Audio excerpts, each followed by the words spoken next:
ইবনে উমর রাদিয়াল্লাহু আনহুমা থেকে বর্ণিত, তিনি বলেন ক্বালা রাসূলুল্লাহ সাল্লাল্লাহু আলাইহি ওয়াসাল্লাম, রাসূলুল্লাহ সাল্লাল্লাহু আলাইহি ওয়াসাল্লাম বলেছেন, বুনিয়াল ইসলামু আলা খামস, ইসলামের স্তম্ভ পাঁচটি।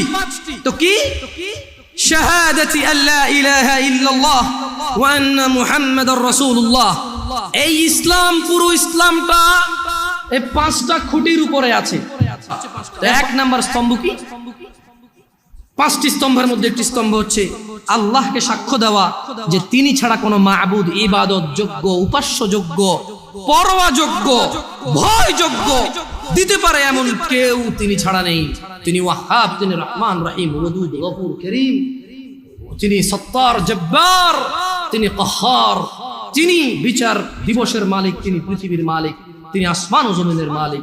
লা ইলাহা ইল্লাল্লাহ, কোনো ইলাহ নেই, কোনো মাবুদ নেই, কোনো হকদার নেই আল্লাহ ছাড়া ইবাদতের, এইরকম সাক্ষ্য দেওয়া এবং তার সঙ্গে সাক্ষ্য দেওয়া যে মুহাম্মদ ইবনে আব্দুল্লাহ সাল্লাল্লাহু আলাইহি ওয়াসাল্লাম, আব্দুল্লাহর পুত্র মুহাম্মদ সাল্লাল্লাহু আলাইহি ওয়াসাল্লাম, আমেনার পুত্র মুহাম্মদ সাল্লাল্লাহু আলাইহি ওয়াসাল্লাম আল্লাহর প্রেরিত বান্দা এবং রাসূল।